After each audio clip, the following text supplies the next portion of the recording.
মহাগ্রন্থ আল কোরআনের শুধু তেলাওয়াত নয়, মহাগ্রন্থ আল কোরআনের মহাবিজ্ঞান সারা পৃথিবীর মানুষগুলোকে সত্যের দিশা দিচ্ছে। 48 মাইলের মধ্যে একজন আলেম যদি না থাকে তাহলে সেখানে সকল মানুষ গুনাহগার হয়ে যাবে। আলেম থাকা অত্যাবশ্যক। যে কারণে শ্রদ্ধাভাজন ওলামায়ে কেরাম পবিত্র কোরআনটা যেন প্রত্যেকটি মানুষ জানতে পারে এবং তাদের প্রশ্নের উত্তর যেন দেওয়ার আলেমরা যেন তার পাশে অবস্থান করে, তারা যেন কখনো ভুল পথে না যান। পবিত্র কোরআন বলে দিয়েছে ফাসআলু আহলা যিকরি ইন কুনতুম লা তা'লামুন। যে জিনিসটা তোমাদের জানা নাই, যে জানে তার কাছে জেনে নিবে। এখন জাননেওয়ালা যদি 48 মাইলের মধ্যে পাওয়া না যায় তাহলে সমস্যা কিনা? যদি বলেন সমস্যা কিনা? যে কারণে এদেশের আলেম ওলামা পবিত্র কোরআনের সেই মর্মার্থ প্রতিটি মানুষের ঘরে ঘরে যেন পৌঁছানো সম্ভব হয়, এই জন্য 8 মাইল 10 মাইল 5 মাইল 7 মাইল দূরে দূরে তারা মাদ্রাসাগুলো প্রতিষ্ঠা করে দিয়েছেন, যাতে আলেমরা আপনার প্রতিটি প্রশ্নের জবাব সঠিকভাবে যেন সত্যের দিশা আপনাকে দিতে পারে। তাহলে কোরআনকে আপনার পাশে এনে দেওয়ার ক্ষেত্রে এদেশের ওলামায়ে কেরাম যে ভূমিকা রেখেছেন, যা বিরল ভূমিকা, পৃথিবীর কোথাও এই ভূমিকা নাই। আজকে আমেরিকা, ইউরোপ, অস্ট্রেলিয়ায় সেখানে আপনি মাদ্রাসা খুঁজে পাবেন না। নতুন করে আমরা সেখানে গিয়ে আমাদের জনগণ মুসলিমরা সেখানে গিয়ে মাদ্রাসা করছে। কোন নবীও নাই, কোন রসুলও নাই, কোন পীর নাই, কোন ওলি নাই, কিছু নেই। যে দেশে নবীর আগমন ঘটে নাই, আসমানি কিতাবও তারা পায় নাই, যে জনপদগুলোতে কোন ওলি আল্লাহ আসে নাই, কোন আলিম ওলামার গমনাগমন হয় নাই, সে দেশের মানুষ আপনি দেখবেন যে তারা আজকের যে সভ্যতার উপরে আছে, যে তারা আর বনের পশুর মধ্যে কোনো পার্থক্য নাই। কথা বল, রাস্তায় ঘাটে হায়ানার মতো, পশুর মতো তাদের চলাফেরা, তাদের উঠা বসা, তাদের জীবন যাপন। কেউ কারো উপরে কোনো শাসন অনুশাসন প্রতিষ্ঠা করতে পারে না। যে কারণে আমরা যখন আমেরিকা যাই, ইউরোপ যাই, অস্ট্রেলিয়া যাই, আমাদের অনেক ভাইরা সেখানে থাকেন, তারা সেখানে যে ইসলাম প্রচার করে চলছেন প্রশংসনীয়, নতুন ধারায় তাদের জীবন মান পরিবর্তন করে দিচ্ছেন। আমাদের দেশের বা বিশ্ব মুসলিমরা সারা পৃথিবীর এই সমস্ত জায়গায় গিয়ে, এবং আল্লাহর মেহেরবানি এমন একটি অবস্থা যে সেই দেশের মধ্যে এখন কলেমার আওয়াজ উচ্চারিত হচ্ছে। সুবহানাল্লাহ। নবী নাই, রসুল নাই, কেউ নেই। সেই দেশের মধ্যে 10 মিনিটের জন্য যদি সাবওয়েতে কারেন্ট বন্ধ হয়ে যায়, লক্ষ লক্ষ নারী তার ইজ্জত হারাবে। গ্রেট ব্রিটেন, ইংল্যান্ড, গ্রেট ব্রিটেনের মধ্যে সেখানে নারীরা স্বাধীনতা পেয়েছে পবিত্র কোরআন নাজিল হওয়ার 1240 বছর পর। 1240 বছর পর নারীরা তারা চেক বইতে স্বাক্ষর দেওয়ার ক্ষমতা পেয়েছে, জমির মালিকানা পেয়েছে, জমির দলিল তাদের নামে লেখা হয়েছে। নচেত সেই দেশের মানুষেরা তারা কুত্তার নামে জমি লিখে দিয়ে যায়, উইল করে যায়, কিন্তু নিজের স্ত্রীর নামে কখনো তারা দিত না। কোরআন নাজিল হওয়ার 1240 বছর পর্যন্ত এই ইংল্যান্ডের অবস্থা ছিল এই। ফ্রান্স, ওয়ায়াদাউনা আকফারহুম আলা আফওয়াহিহিন্না, ফ্রান্সের নারীরা তারা অবাক হয়েছে যে তাদের দেশে তারা ঝাড়ু মিছিল করছে। আমি অ্যাথেন্সে গিয়েছি, অ্যাথেন্সে সেখানে তাদের ঝাড়ু মিছিল দেখে আমি অবাক হয়ে গেছি যে তারা ঝাড়ু মিছিল দিচ্ছে কেন। আমি খবর নিলাম যে তারা তাদের শ্রদ্ধাভাজন বিজ্ঞানী প্লেটোর বিরুদ্ধে তারা ঝাড়ু মিছিল করছে। আমি জিজ্ঞাসা করলাম প্লেটোর বিরুদ্ধে তাদের ঝাড়ু মিছিল কেন? তারা বললো যে প্লেটো আমাদেরকে যে বুদ্ধি শিখিয়েছে, তাদের নারীর নারীত্ব থাকে না, মায়ের মাতৃত্ব থাকে না, একজন নারীর ইজ্জত বলতে গেলে কিছু থাকে না। আর সেটা হলো এই ইসলাম ধর্মের মধ্যে একজন নারীর প্রতি একবারে বেশি তাকালে গুনাহে কবিরা হয়, বড় গুনাহ হয়। কিন্তু প্লেটো তাদেরকে বলে দিয়েছে, নারীরা তোমরা বিয়ে করো না যতক্ষণ পর্যন্ত 100 যুবকের সাথে তোমাদের হোটেল মোটেলে গেট টুগেদার না হয়। হোটেল মোটেলে গেট টুগেদার করতে গিয়ে সেখানে নারী অবলীলাক্রমে তার গর্ভে বাচ্চা চলে আসে, এবং সেই বাচ্চার বাবা বের করতে তখন কত ধরনের ডিএনএ টেস্ট, কত ধরনের পাপ, অন্যায় অপরাধের কাজে তারা জড়িয়ে পড়ার কারণে আজ সে দেশের অনেক সন্তানের বাবা খুঁজে পাওয়া যায় না। সম্মানিত সুধী, এর একমাত্র কারণ হলো যে কোরআনের অনুপস্থিতি। একমাত্র কারণ কি কোরআনের অনুপস্থিতি। আজকের এই খুলনা আলিয়া মাদ্রাসার মতো এই বাংলাদেশের মধ্যে লক্ষ লক্ষ মাদ্রাসা, আলিয়া বলেন, কওমিয়া বলেন, মক্তব বলেন, আজকের ইসলামিক ফাউন্ডেশনের মাধ্যমে দারুল আরকাম একটি প্রতিষ্ঠান নতুন ভাবে এসেছে, সাবসিনাত মিশনের মাধ্যমে বাংলাদেশের মধ্যে দিনিয়া মাদ্রাসা প্রতিষ্ঠিত হচ্ছে। সারা দেশের মধ্যে আমাদের শুধু কোরআনের আওয়াজ, গোটা পৃথিবীর মানুষ অবাক হয়ে যাচ্ছে। এমন একটি দেশ, যে দেশের একটা ফ্যামিলিতে এত আলেম থাকে যেটা কল্পনা করা যায় না। বাংলাদেশের মধ্যে আল্লাহ তাআলা সেই পরিবেশ তৈরি করে দিয়েছেন, সুবহানাল্লাহ বলেন। এই জন্য আজকের জনাব কারি সাহেব, এখানে আব্দুল হক সাহেব দামাত বারকাতুল আলিয়া, এই সমস্ত লোকগুলো দেখলে আমার শ্রদ্ধা করতে মন চায় যে তাদের অবদান আমাদের প্রতি অনেক বড়। সুবহানাল্লাহ।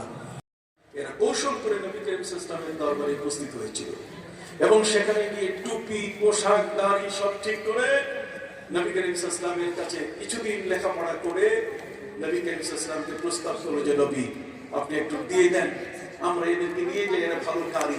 আসলে উদ্দেশ্য ভিন্ন। এই যাদেরকে তারা ডেকে নিয়ে যাচ্ছে, এই 9 জন, এই 9 জনই ছিলেন বদরের যোদ্ধা।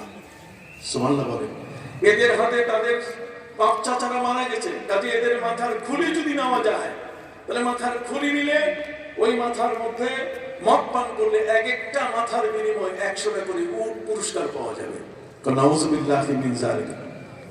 সম্মানিত সুধী, 9 জনকে নিয়ে তারা রওনা হলো। বেশ কিছুদিন যাওয়ার পরে পাহাড়ের চিপার মধ্যে নেওয়ার পরে 9 জনের উপরে হামলা শুরু হলো। দেখতে দেখতে 7 জন শহীদ হয়ে গেলেন।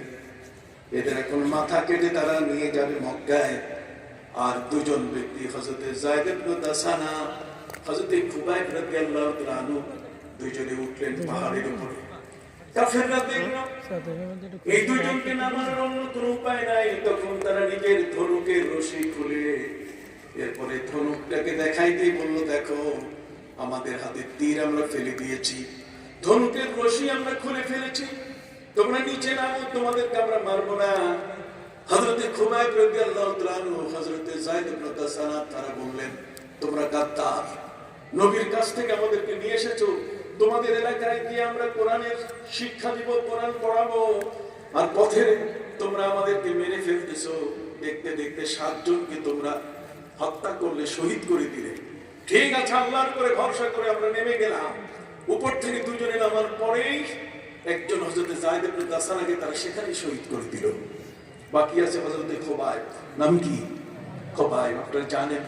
সম্মানিত সুধী, হযরতে খুবাইব রাদিয়াল্লাহু তাআলা আনহুকে নিয়ে তারা মক্কায় আসার আগে বাকি 8 জনের মাথা কাটার জন্য যখন ছুরি নিয়ে তারা প্রস্তুত, এখন কাটবে, ঠিক ওই মুহূর্তে আল্লাহ তাআলার পক্ষ থেকে আসমান থেকে এত বড় মৌমাছির দল আল্লাহ পাঠাই দিলেন, যে মৌমাছির দলের আক্রমণে একজন কাফেরও তাদের মাথার পাশে আসতে পারে নাই। এরপরে প্রবল বৃষ্টি হয়ে গেল। প্রবল বৃষ্টির সাথে সাথে 8 জনের লাশ কোথায় ভেসে গেল, কোথায় লুকিয়ে গেল, তারা আর খুঁজে পায় নাই। বাকি একজন হযরতে খুবাইব রাদিয়াল্লাহু তাআলা আনহু, হযরতে খুবাইব রাদিয়াল্লাহু তাআলা আনহুকে নিয়ে তারা, বর্তমান হাজী সাহেবরা মক্কা থেকে যখন নতুন করে উমরা করেন, তখন তারা চলে আসেন মসজিদে তানিম, মসজিদে আয়েশা। মসজিদে আয়েশা থেকে মাত্র 70 গজ দূরে এইখানে হযরতে খুবাইব রাদিয়াল্লাহু তাআলা আনহুকে বাধা হয়েছিল। হযরতে খুবাইব রাদিয়াল্লাহু তাআলা আনহুকে বেঁধে তাকে এখানে মেরে ফেলার প্রস্তুতি। এক পর্যায়ে হযরতে খুবাইব রাদিয়াল্লাহু তাআলা খাবার তারা বন্ধ করে দিল। ওরা মনে করেছে না খেয়ে দুর্বল হয়ে যাবে। কিসের কি? আল্লাহর পক্ষ থেকে কোত্থেকে তার কাছে খেজুর চলে আসলো, ওরা কোনো মতেই আন্দাজ করতে পারছিল না। হযরতে খুবাইব রাদিয়াল্লাহু তাআলা আনহু হাতে খেজুর, মুষ্টি ভরা খেজুর তিনি খাওয়া শুরু করলেন। আল্লাহর পক্ষ থেকে আল্লাহর পথে নিবেদিত প্রাণ যারা, তাদেরকে সাহায্য করেন কে?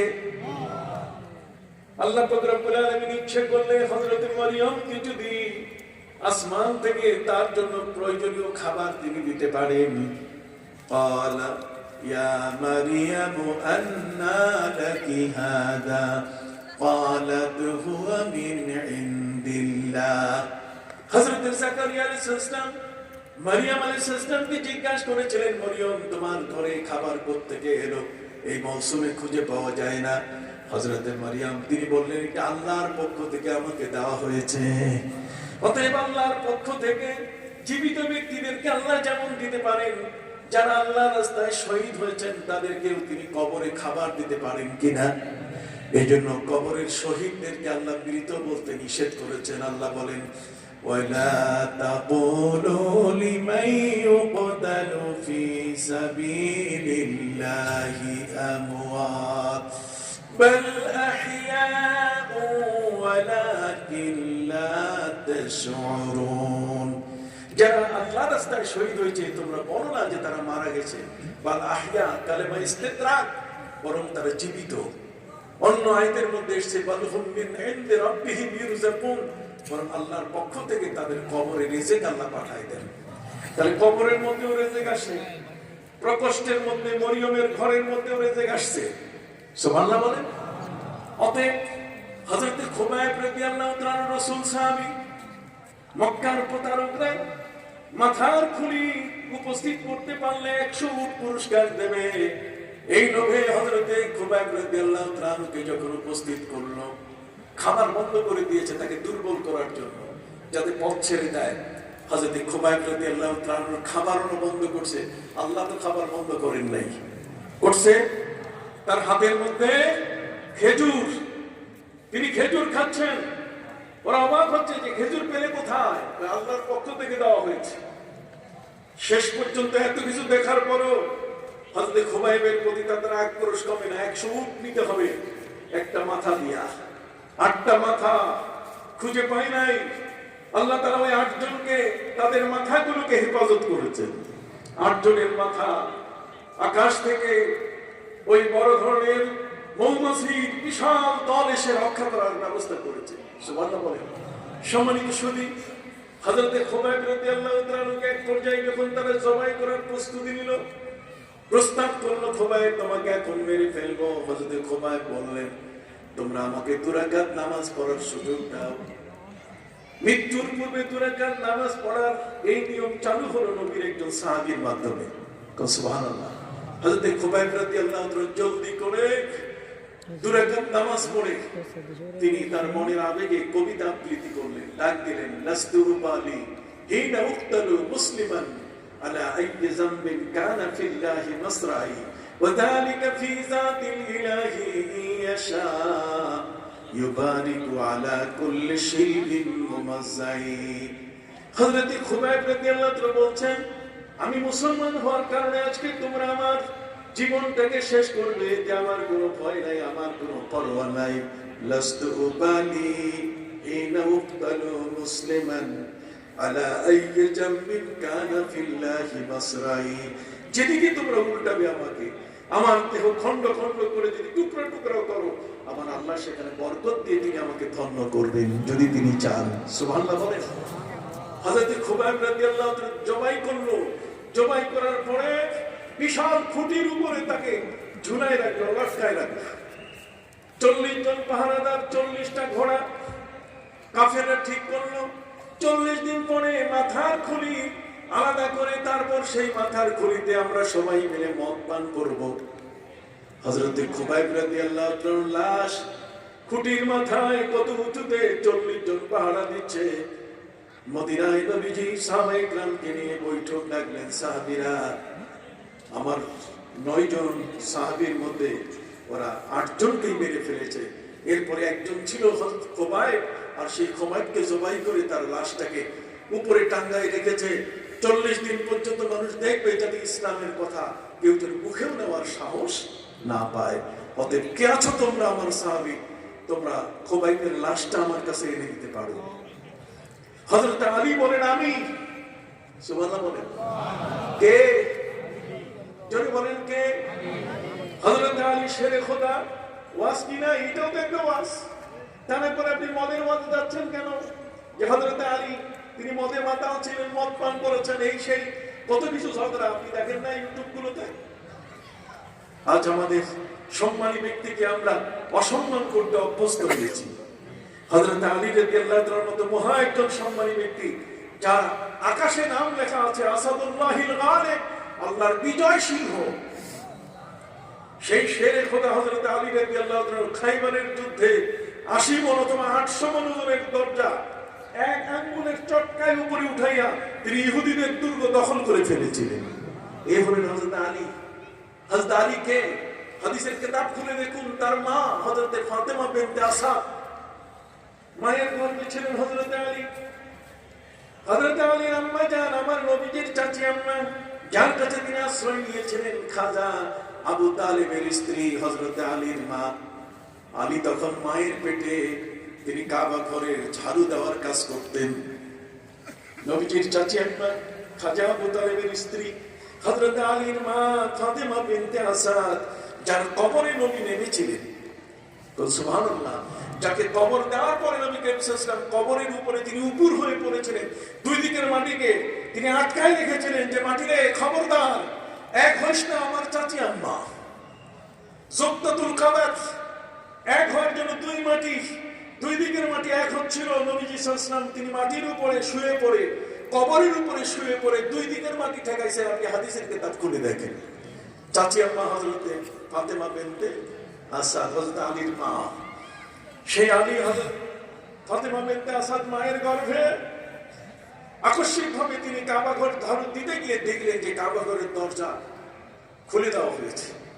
কাবা ঘরের দরজা এখন তো অনেক উপরে, আমাদের মতো লম্বা মানুষ তারপর হাত দিয়ে ঠাউর পায় না, কাবা ঘরের চৌকাঠ আমরা ধরতে পারি না, এত উপরে। এটা কুরেশ বংশরা এটা করেছে যাতে অন্য সাধারণ মানুষ ঢুকতে না পারে। আল্লাহর কি চমৎকার বিচার যে ঢুকতে পারো আর না পারো। তারপরও তারা যখন চান্দা করেছিল যে কাবা ঘর নির্মাণের জন্য টাকা পয়সা দাও, মাটির মধ্যে গর্ত করে তারা বাক্স তৈরি করে বলছিল যে তোমরা তোমাদের যার যার টাকা পয়সা বৈধভাবে উপার্জিত অর্থ এখানে দাও। দিতে গিয়ে এই পরিমাণ অর্থ হয়েছে যে পরিমাণে পুরা কাবা ঘর নির্মাণ করা সম্ভব হয় নাই, যে কারণে কাবা ঘরের উত্তরের দিকে ধনুকের মতো একটা জায়গা খালি আছে। এই ধনুকের মতো এই জায়গাটা কাবা ঘর থেকে 6 হাত, এই 6 হাত হলো এটা কাবা ঘরের অংশ, আর বাকি 8 হাত এটা হলো হিজরে ইসমাইল। হযরত নবী ইব্রাহিম আলাইহিস সালাম যখন ছেলে ইসমাইল এবং স্ত্রী হযরতে হাজেরাকে যখন রেখে যান, তখন এক চালা ঘর বানাই দিয়েছিলেন, এক চালা ঘর। এখন ওই রেওয়াজ আমাদের এই দেশের মধ্যে আছে যে ইমাম সাহেবের থাকার জন্য আমরা মসজিদের পাশে এক চালা ঘর করে দেই, যে উনি সেখানে থাকবেন এবং মসজিদের খেদমত করবেন। সুবহানাল্লাহ। না, রেওয়াজের মধ্যে কোনো পরিবর্তন আসে নাই। সম্মানিত সুধী, কাবা ঘরের উত্তর দিকে 6 হাত জায়গা, এটা তারা কাবা নির্মাণ করতে পারেন, এই অর্থ হয় নাই। যদিও কাবা ঘরের ফ্লোর উঁচু করেছে, এত উঁচু করেছে যেখানে রাজা বাদশাহ ছাড়া ভিতরে ঢোকার সুযোগ নাই, কিন্তু আল্লাহ পাক রব্বুল আলামিন আমরা সাধারণ যারা কাবা ঘরে যাই আমাদের জন্য সুযোগ করে দিয়েছেন। হাতিমে কাবার ভিতরে ঢুকে আমরা কাবার ভিতরে প্রবেশ করতে পারি। এই জন্য যারা তওয়াফ করেন তারা ওর ভিতর দিয়ে যদি তওয়াফ করেন তাহলে তওয়াফ সহি হবে না, তার বাইরে থেকে তওয়াফ করতে হবে। সুবহানাল্লাহ। বলতেছিলাম তখনকার যুগে কাবা ঘরের দরজা ছিল মাটির লেভেলে, গ্রাউন্ড লেভেল। হযরত ফাতেমা বিনতে আসাদ হযরত আলীর মা, আলী রাদিয়াল্লাহু মায়ের গর্ভে।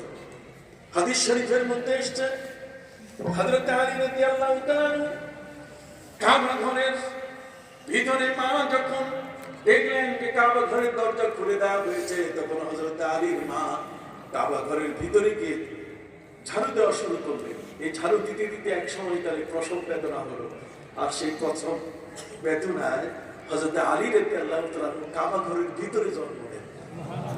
কাবা ঘরের ভিতরে যিনি জন্ম নেন, এই কপালটা এটা কি ছোট একটা কপাল? আপনার কথা বল না কেন? আপনি মদে মাতাল কিনা এটা নিয়ে আপনি ওয়াজ শুরু করেছেন, ওইটা বাদ দেওয়া যায় না?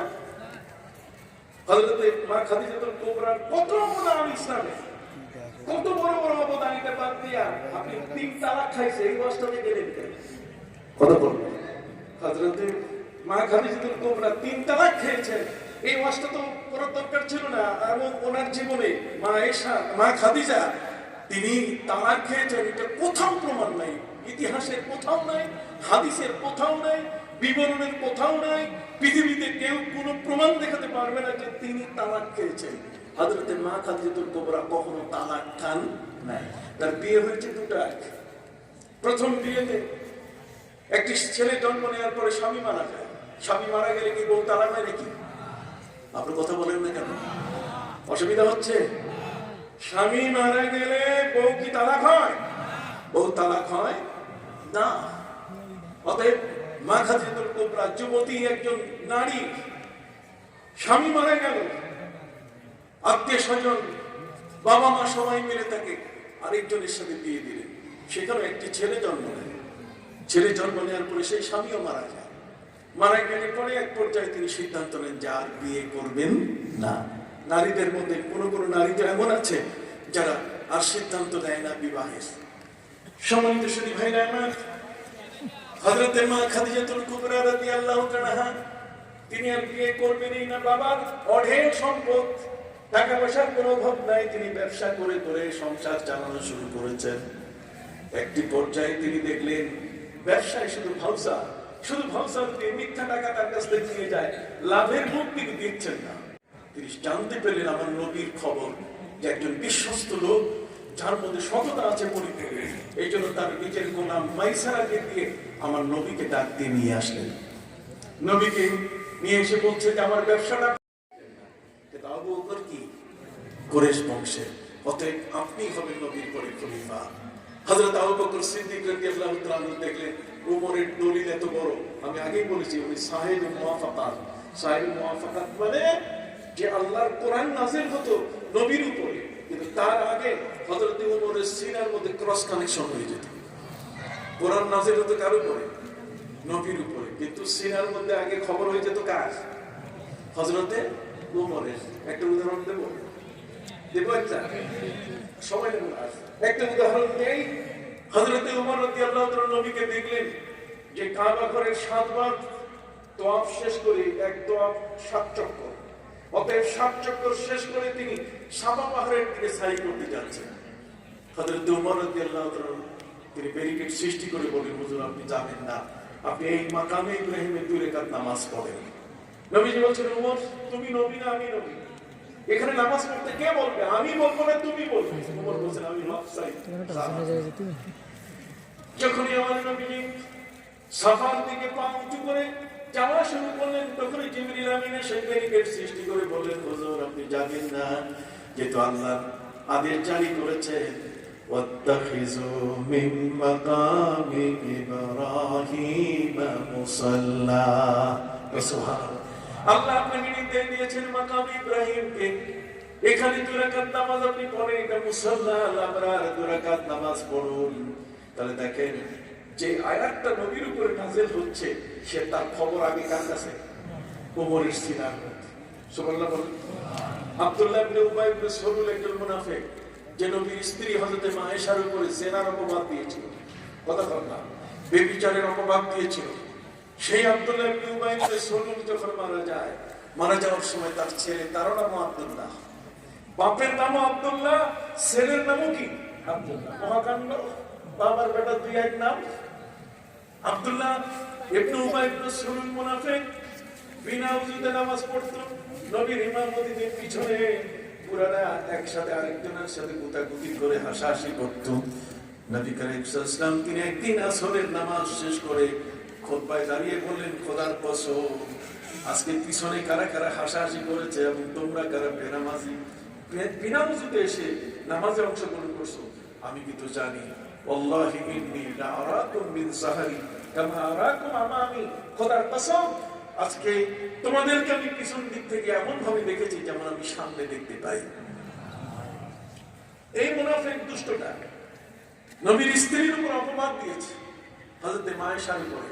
অনেক লম্বা ইফকের ঘটনা, আমি সেখানে যাব না। ইফকের ঘটনা, অপবাদ দিয়েছে মা আয়েশার চরিত্রের উপরে। নবী করিম সাল্লাল্লাহু আলাইহি ওয়াসাল্লাম বাধ্য হয়ে তার স্ত্রী হযরত আয়েশাকে বাপের বাড়িতে পাঠিয়ে দিয়েছিলেন। আর মা আয়েশাকে কেন্দ্র করে যখন তার চরিত্রের উপরে আক্রমণ করা হয়েছে, তখন হযরতে হাসান বিন সাবিত নবীর একজন কবি ছিলেন, যাকে বলা হয় শায়েরে মুখতারাম। উনি জাহেলিয়াতের যুগ পেয়েছেন, নবীর যুগ পেয়েছেন। হযরতে হাসান ইবনে সাবিত রাদিয়াল্লাহু তাআলা নবীকে এসে বলছেন, নবী তাকে তালাক দেন। আয়েশাকে কি দেন? তালাক দেন। নবী করিম সাল্লাল্লাহু আলাইহি ওয়াসাল্লাম তার এই প্রস্তাবকে পছন্দ করেন না। এই জন্য যখন কোন প্রস্তাব করবেন আপনারা খুব ভালো করে করবেন। এখানে একটা দুর্ঘটনা ঘটে গেছে এই প্রস্তাবটার কারণে। কিতাবের মধ্যে লেখা হয়েছে যে হযরত হাসান বিন সাবিতের আর একটু ভাবা দরকার ছিল যে নবীর স্ত্রীকে তালাক দেওয়ার প্রস্তাব করা এটা তার উচিত হয় নাই। উনি এই তালাকের প্রস্তাব দেওয়ার কারণে তার জীবনে সবচেয়ে বড় যে ক্ষতিটা নেমে এসেছে, তার চোখের জ্যোতি নষ্ট হয়ে গেছে। এই জন্য কেউ যদি না বুঝে কোনো কাউকে প্রস্তাব দেয়, তার সবচেয়ে বড় যে ক্ষতিটা সেটা হলো চোখের জ্যোতি নষ্ট হবে। জোরে বলেন, কি নষ্ট হবে? বলো না, আরেকবার বলেন, কি? চোখের জ্যোতি। কেন? প্রশ্ন করছি কেন? যদি না বুঝে কেউ কাউকে কি দেয়? প্রস্তাব দেয়, না বুঝে কখনো খবরদার তালাক জাতীয় এই ধরনের বিচ্ছিন্নতা কোনো প্রস্তাব করার জন্য সহজে দিবেন না। কথা বুঝতে পারছেন? কারো সম্পর্কে লোকটা চোর, লোকটা ডাকাত, অথচ আসলে চোরও না, আসলে সে কি না? ডাকাত না। আপনি একজনের চরিত্রের উপরে আঘাত হানলেন, এর ক্ষতি চোখের জ্যোতি কি হবে? নষ্ট হবে। কথা বুঝতে পারছেন? নবীর কাছে যখন হযরত হাসান বিন সাবিত রাদিয়াল্লাহু তাআলা বললেন আপনার স্ত্রী আয়েশাকে আপনি তালাক দেন, এই খবর শোনার সাথে হযরত ওমর নিজের গায়ে চাদরটা পর্যন্ত সামাল দিতে পারেন নাই। অগুছালো অবস্থায়, পায়ে জুতা নেই, নবীজির হুজরা মুবারকের সামনে এসে হযরত ওমর উকি মারা শুরু করলেন, কখনো ডান দিকে কখনো বাম দিকে। হুজরা মুবারককে তিনি নবীর সামনে প্রবেশ করতে ভয় পাচ্ছিলেন, নবী আবার কিছু বলেন কিনা। অবস্থা বড় খারাপ, নবীর স্ত্রীকে নিয়ে বাজে কথা। নবীজি ডাক দিলেন, ওমর তুমি ভিতরে আসো। এই অবস্থা কেন? তোমার গায়ের মধ্যে চাদর নাই, তোমার পায়ে জুতা নাই, এই অবস্থায় কেন? হযরত ওমর বলেন, হুজুর আপনার ঘরে আমার একটা মেয়ে আছে যার নাম হলো হাফসা। ঠিক এমনি করে আবু বকর সিদ্দিকের একটি মেয়ে হযরতে আয়েশা আপনার ঘরে। হযরত আবু বকর সিদ্দিককে আমরা যতবার বলেছি, আবু বকর তোমার আমল তো অনেক বড়। আবু বকর সিদ্দিক বলেছেন, আমার আমল আমাকে জান্নাতে নেবে এই ভরসা আমি পাচ্ছি না, তবে আমার একটা বড় ভরসা আছে, সেটা হলো আমার মেয়ে আয়েশাকে নবীর খাদেমা বানাই দিছি। সুবহানাল্লাহ, নবীর খাদেমা বানাই দিছি। এখন তো হুজুরদের মেয়ে দিতে চায় না। হুজুরে কি? আরে না, মাননীয় প্রধানমন্ত্রী এখন অনেক টাকা বেতন দিয়েছে, এত বড় স্কেল। কথা বল না, বিশাল লম্বা স্কেল দিয়ে দিয়েছে। যারা মাদ্রাসায় চাকরি করে তারা এখন ফকিরের বাচ্চা না। কথা বল না, এটা কোনোদিন ফকিরের বাচ্চা ছিল না। যারা মাদ্রাসায় লেখাপড়া করে, আমরা তো মাদ্রাসায় লেখাপড়া করছি, আমাদের বেশ মাদ্রাসায়। কথা বল না, মাদ্রাসা থেকে উঠেছি। আল্লাহর মেহরবানি, কোনটাতে অসুবিধা? কোনটাতেই নাই। আল্লাহ তাআলা সব জায়গায় সুখে রাখছেন। সুবহানাল্লাহ বলেন, হাদিয়া বলেন, তোহফা বলেন, রিজিক বলেন। আমরা জামুরগার দানে যাবো তো খাইছি। অনেকেই জীবনে কেন আরো দুইবার যদি হায়াত পায় তাও হয়তো খাইতে পারবে না। কথা বুঝতে পারছেন? দুইবার হায়াত পায় তাও হয়তো খাইতে পারবে না। কথা বুঝতে পারছেন? সম্মান, ইজ্জত, ভালোবাসা, ইমামতি থেকে নিয়ে কোন এমন একটা কাজ নাই যেটা আমরা ছাড়া হয়। প্রিয় পড়াইলেও আমাদেরকে লাগে, ইমামতি করলেও কি আমাদেরকে লাগে, আবার ঠিক এমনি করে জানাজা পড়াইতেও কি আমাদেরকে লাগে। সব জায়গায় আমরা আসল জায়গায় আছি, মেইন জায়গায় আমরা আছি। সুবহানাল্লাহ বলেন না?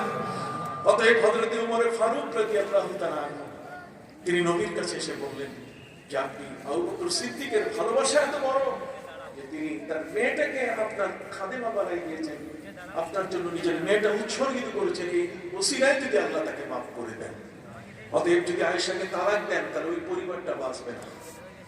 নবী করিম সাল্লাল্লাহু আলাইহি ওয়াসাল্লাম স্ত্রী আয়েশাকে বাপের বাড়িতে পাঠিয়ে দিয়েছিলেন, যাও আল্লাহর পক্ষ থেকে ফয়সালা আসবে। যখন পবিত্র কোরআনের আয়াত নাযিল হলো, ওয়াল্লাযীনা জাউ বিল উসবা, যখন এই ইফকের সম্পর্কে, এই অপবাদ সম্পর্কে আল্লাহ তাআলা এটিকে সম্পূর্ণ অপনোদন করে দিলেন যে আয়েশার চরিত্র পবিত্র। সুবহানাল্লাহ, তার উপরে অপবাদ দেওয়া হয়েছে। নবী করিম সাল্লাল্লাহু আলাইহি ওয়াসাল্লাম তাকে আনতে গেছিলেন শ্বশুর বাড়িতে যাইয়া। তিনি আবু বকর সিদ্দিক রাদিয়াল্লাহু তাআলার বাড়িতে গিয়ে বলেন, আয়েশা চলো। আয়েশা বলছেন, আমি যাব না, আমি যাব না। নবী বলেন, আয়েশা তুমি যাবে না কেন? কোরআন তো তোমার পবিত্রতা বর্ণনা করছে। ওই সব ঠিক আছে, কিন্তু নবীজি আপনি আমার স্বামী হতে পারেন, কিন্তু আপনি তো আমার নবীও। এক সেকেন্ডের জন্য আপনাকে না দেখে আমি থাকতে পারি না। আর সেখানে 1 বছরে 1 মাসের জন্য আমাকে বাপের বাড়িতে ফালাই রেখেছেন। মনে হয় 1 কোটি বছর বাপের বাড়িতে আমি পড়ে আছি। নবীজি তাকে বুঝাইয়া নিজের ঘরে নিয়ে আসলেন। হযরত ওমর ফারুক রাদিয়াল্লাহু তাআলার মতো একজন ব্যক্তি, তিনি সুপারিশ করলেন আয়েশাকে আপনি তালাক দিবেন না। কেন? আয়েশা হলেন এমন একটা অল্প বয়সী মেয়ে, রুটি বানাতে গিয়ে খমির করে। কথা কি করে? খমির। খমির মানে আটার মধ্যে পানি দিয়ে, গরম পানি দিয়ে যখন এটা লেই করে, খমির করে, এই খমির করা অবস্থায় ঘুমায় যায় আর ছাগলে এসে খেয়ে যায়। অতএব একটা অবুঝ, একটা অল্প বয়সী মেয়ে, সে কখনোই বাজে কোনো কাজের সাথে জড়িত ছিল না। সফওয়ান ইবনে মুআত্তাল তাকে নিয়ে আসছে সেই ময়দান থেকে, এই কারণে যে নিজের কাজ সারতে গিয়ে আপনার সঙ্গী হয়ে ফজরের আজানের সময় আপনি সব তাবুত গুটিয়ে আনছেন, কিন্তু আয়েশাকে ওই পালকিবাহীরা মনে করছে যে আয়েশা বোধহয় পালকিতে আছে, তা আয়েশা তো পালকিতে ছিলেন না। পালকিবাহীদের জিজ্ঞাসা করা হলো যে তোমরা আয়েশাকে আনলে না কেন? ওরা বলছে হুজুর মাফ করেন, আয়েশা এত হালকা, এত পাতলা যে আমাদের পালকিতে থাকলে যে ওজন আর পালকিতে না থাকলে কি একই ওজন। এই আমরা মনে করছি ভিতরে আছে, আসলে যে নাই এটা বুঝি নাই। মা আয়েশা রাদিয়াল্লাহু তাআলা তিনি ওই মরুভূমি এলাকায় যখন দেখলেন ফিরে এসে তাবু নাই, খুঁটি নাই, কারণ ফজরের নামাজ পড়া দরকার, পানির ব্যবস্থা নাই, সব চলে গেছে। এই জন্য মা আয়েশা রাদিয়াল্লাহু তাআলা চাদর মুড়ি দিয়ে বালুর উপরে তিনি শুয়ে পড়েছিলেন। নবী করিম সাল্লাল্লাহু আলাইহি ওয়াসাল্লাম ছিলেন পরিণামদর্শী নবী। তিনি একজন সাহাবী যার নাম হলো সফওয়ান ইবনে মুআত্তাল রাদিয়াল্লাহু তাআলা, তাকে তিনি বলেছিলেন তুমি পিছনে দেখে আসবে কিছু ছেড়ে আসলাম কিনা। উনি এসে দেখে যে বালুর উপরে চাদর মুড়ি দিয়ে একজনের শোয়া। যেহেতু পর্দার আয়াত মাত্র নাযিল হয়েছে, এর আগে মা আয়েশাকে দেখা যেত, তিনি বুঝে ফেলেছিলেন মা আয়েশা ছাড়া অন্য কেউ হবেন না। তিনি পাশে গিয়ে হাইয়া আলা কাল্লা পড়া শুরু করলেন। হাইয়া আলা কাল্লা মানে লা হাওলা ওয়ালা কুওয়াতা ইল্লা বিল্লাহ।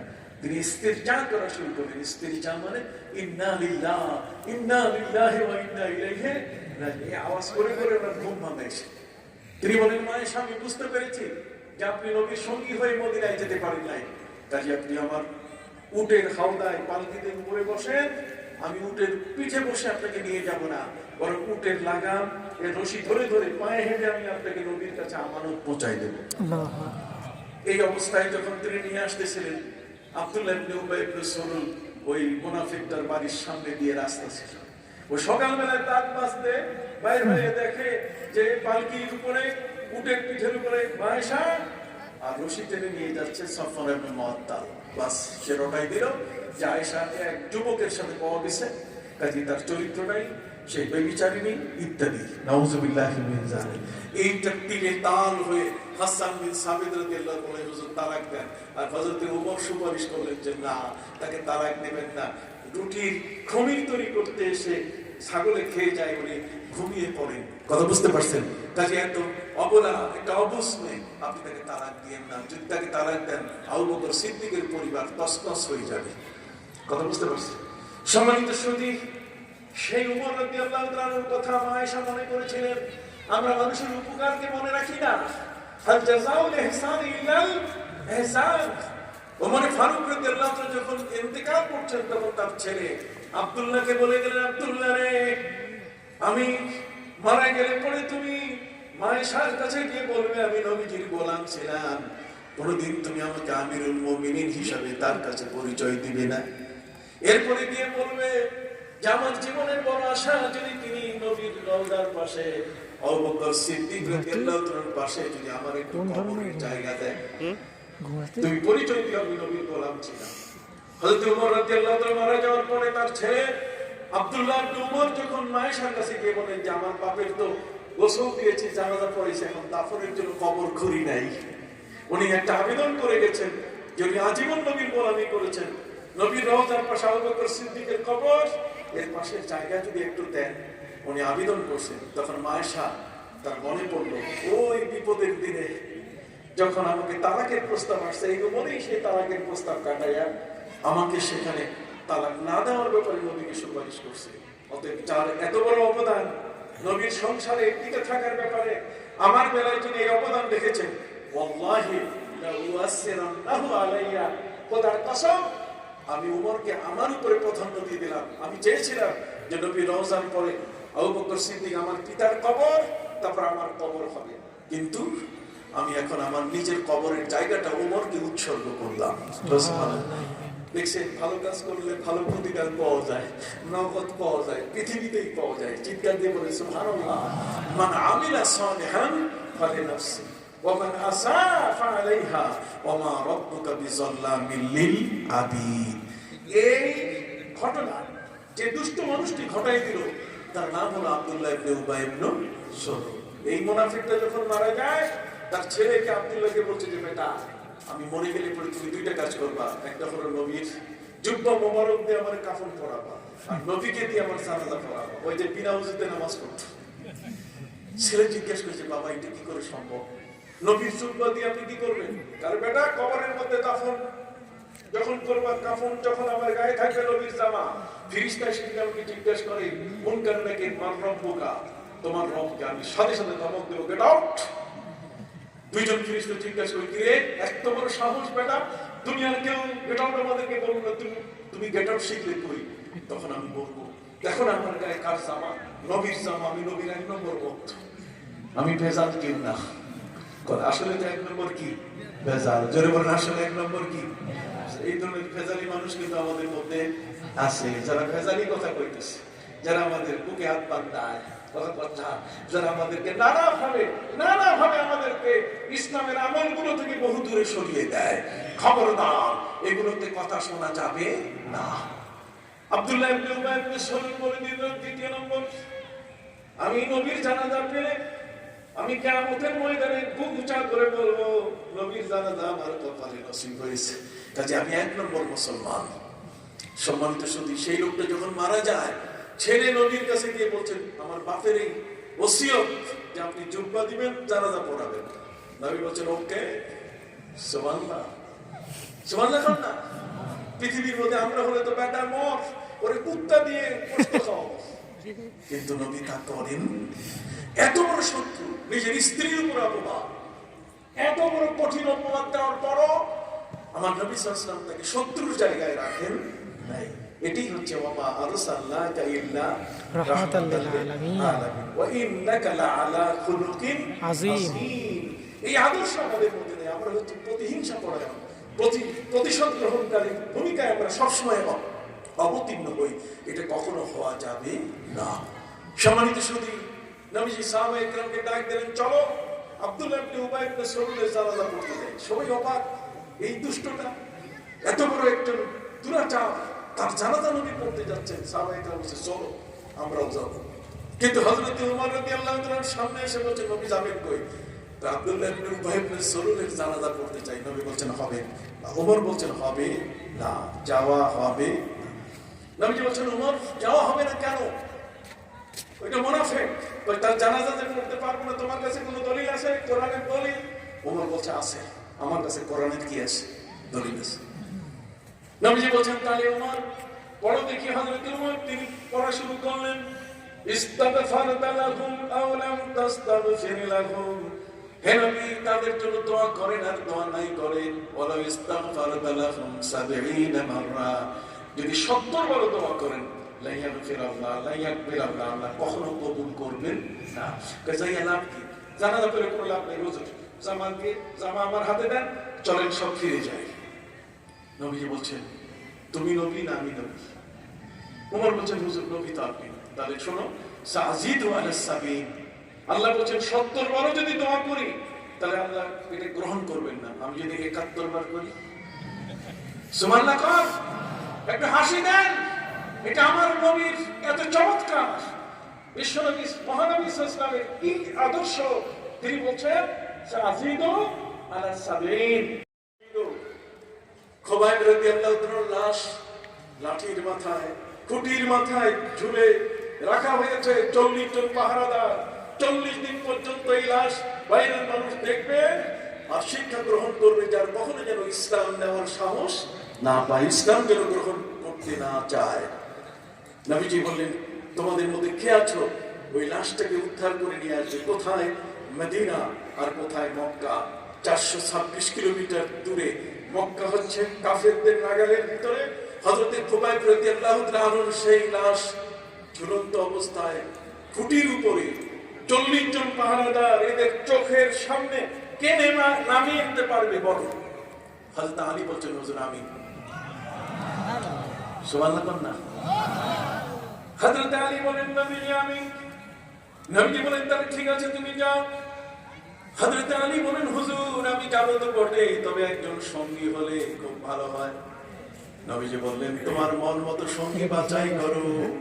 হযরত আলী বলেন আপনার অনুমতি ছাড়া নয়, নবীজি যদি দয়া করে আমাকে দেন আমার চিরসঙ্গী যিনি সব সময় আমার সাথে থাকেন, তিনি হলেন হযরত মিকদাদ।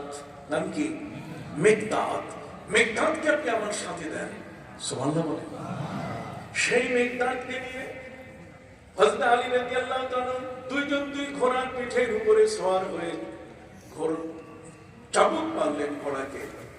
চোখের পলকে ঘোড়া আস্তে আস্তে নয় দ্রুত গতিতে মক্কা এসে পৌঁছে গেল।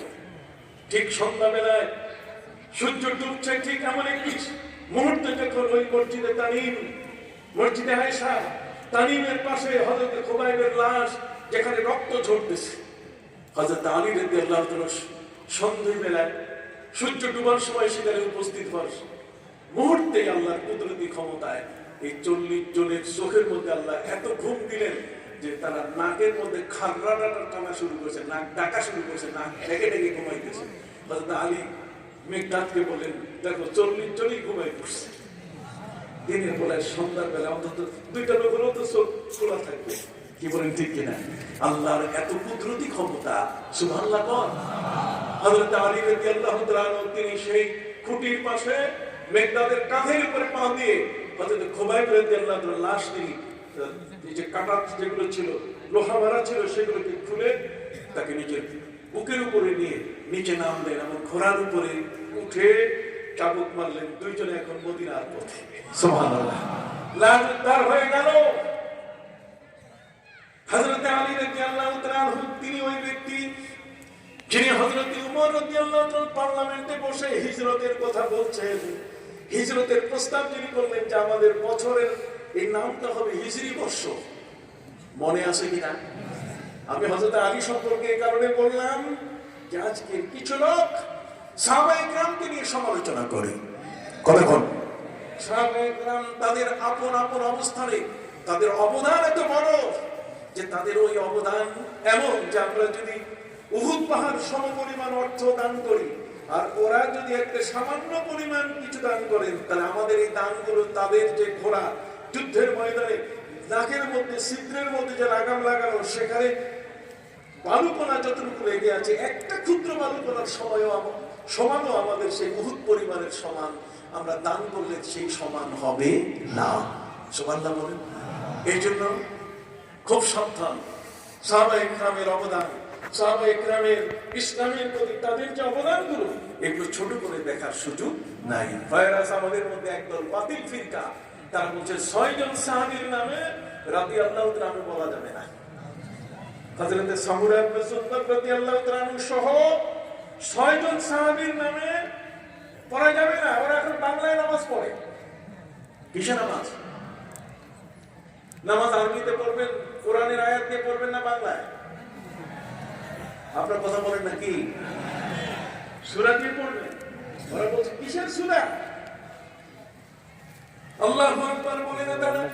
আল্লাহ সবচেয়ে বড়। তারা বলে আল্লাহ মহান, সমস্ত প্রশংসা সেই আল্লাহর জন্য যিনি বহুমাত্রিক জগতের রব, যিনি মহাদয়ালু, যিনি অতিশয় দয়াবান, যিনি পিতার দিবসের মালিক।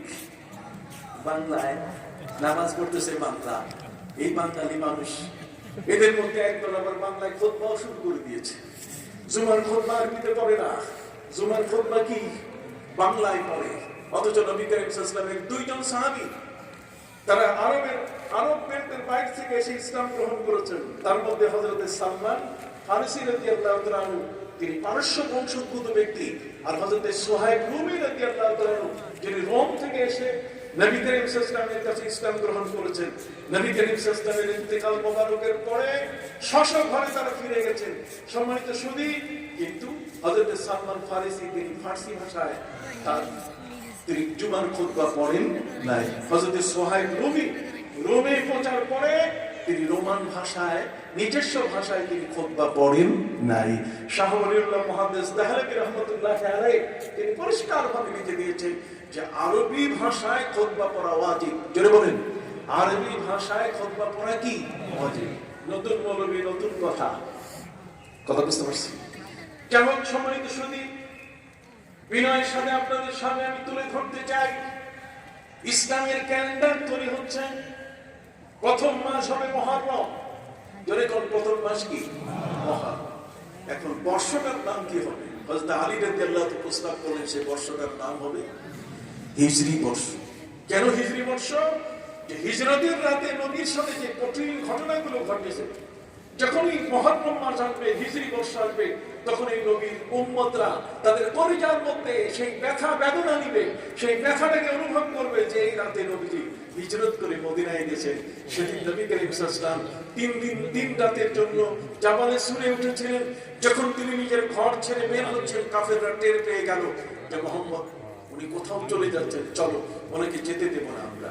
কথা বুঝতে পারছেন? ওরা তো সিদ্ধান্ত নিয়েছিল কথা বুঝে গেছে, নবী করিম সাল্লাল্লাহু আলাইহি ওয়াসাল্লাম তারা বন্দী করে রাখবে অথবা তাকে তারা হত্যা করবে।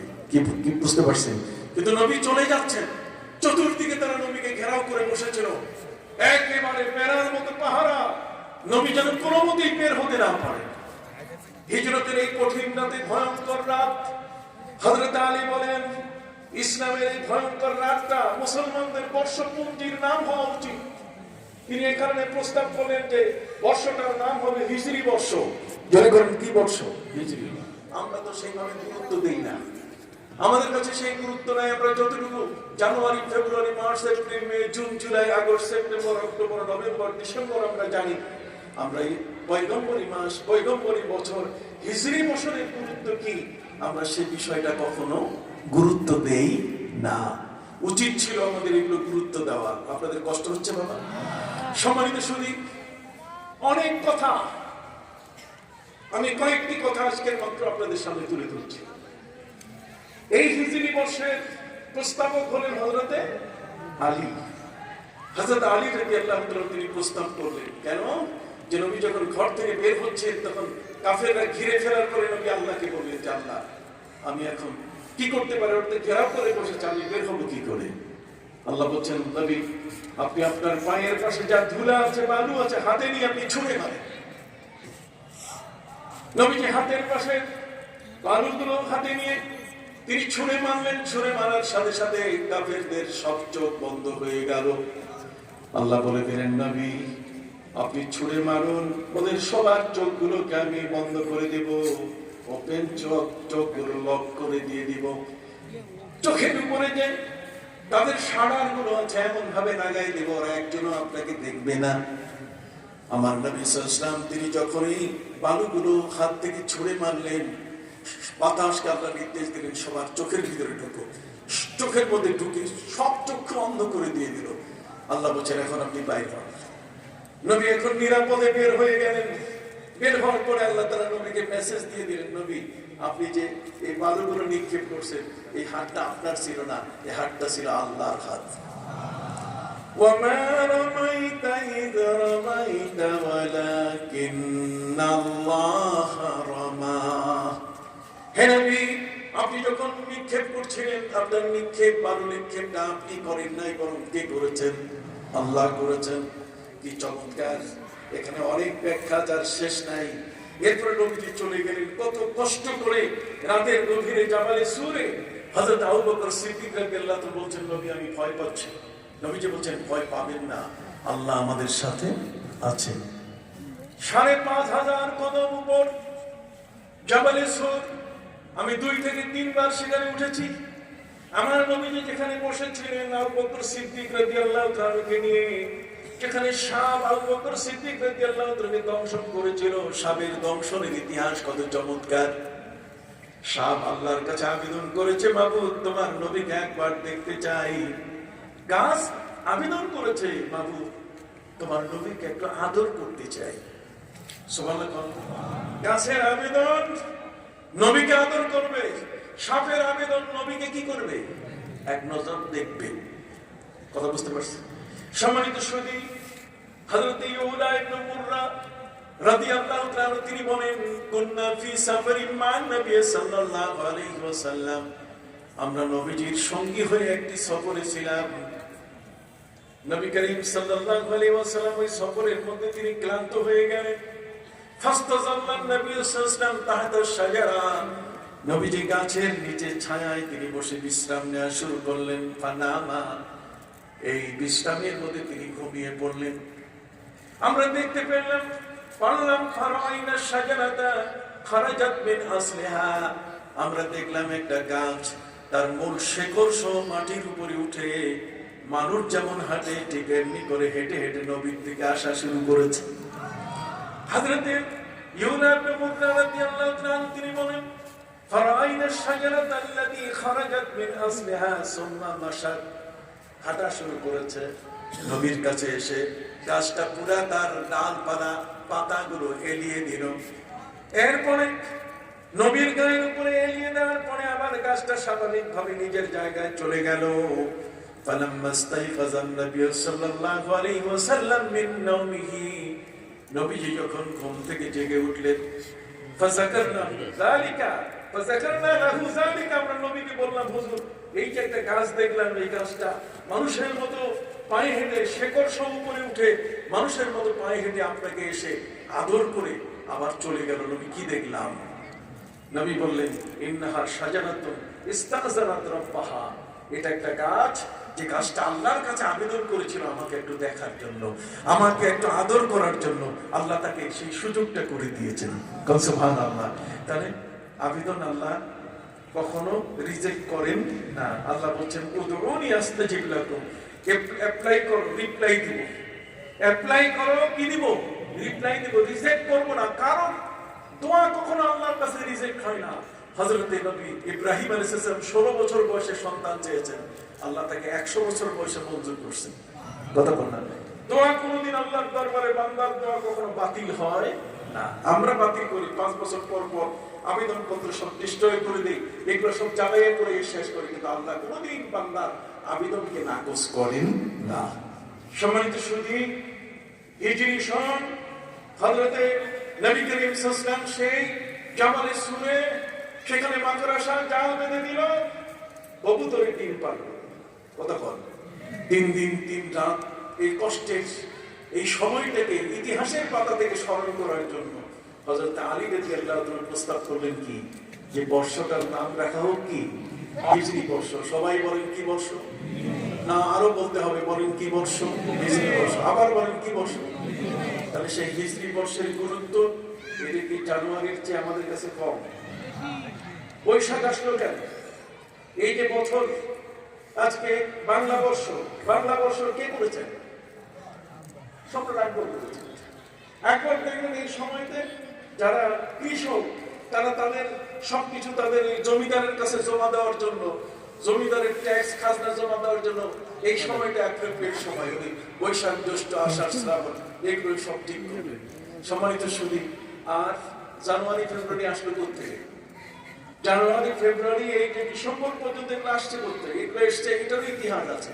আর সেই ইতিহাস হলো হযরত মরিয়ম আলাইহিস সালাম ঈসা নবীকে যখন জন্ম দেন বাড়ির পূর্ব পাশে, তখন ছিল এই যে ডিসেম্বরের লাস্ট যে সময়টা, কথা বল না, 24 থেকে 26 ডিসেম্বরের এই সময়টা, এটা ছিল হযরত ঈসা নবীর জন্মকাল।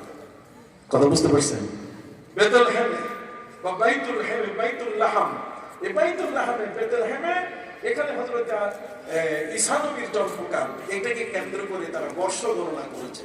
অতএব বর্ষ গণনাটা হযরত ঈসা নবীর থেকে January February March April May June July এটাকে তারা গণনা করেছে। আর আকবর গণনা করলেন কোনটা? বৈশাখ জ্যৈষ্ঠ। এখন আসলো নাম, দিনের নাম কি হবে? ইসলাম দিনের নামে সংখ্যা আগে নয়, সংখ্যা পরে, দিন আগে। ইয়াউমুল আহাদ, ইয়াউমুল ইসনাইন। আর এটাকে কাদিয়ানি যারা সম্পূর্ণ উল্টা করে দিল, কাদিয়ানি উল্টা করে দিয়ে সংখ্যা আগে দিল, দিন পরে দিল। যেমন সোমবার, এক সোমবার, দো সোমবার, সে সোমবার, চাহার সোমবার, পঞ্চ সোমবার, জুমা। কথা বুঝতে পারছেন? এই যে চাহার সোমবার, এটা কাদিয়ানিদের আবিষ্কার। আমরা নবীজির চাহার সোমবার পালন করি না। এই চাহার সোমবারটা, এই শব্দটা কিন্তু কাদিয়ানির তৈরি করা, সোমবার থেকে এগুলো। পাকিস্তানিরা আবিষ্কার করলো উর্দু ভাষীরা শনিচার ইতবার পীর মঙ্গল বুধ জুমেরাত জুমা কথা বুঝতে পারছি আর আমাদের সম্রাট আকবর তিনি আবিষ্কার করলেন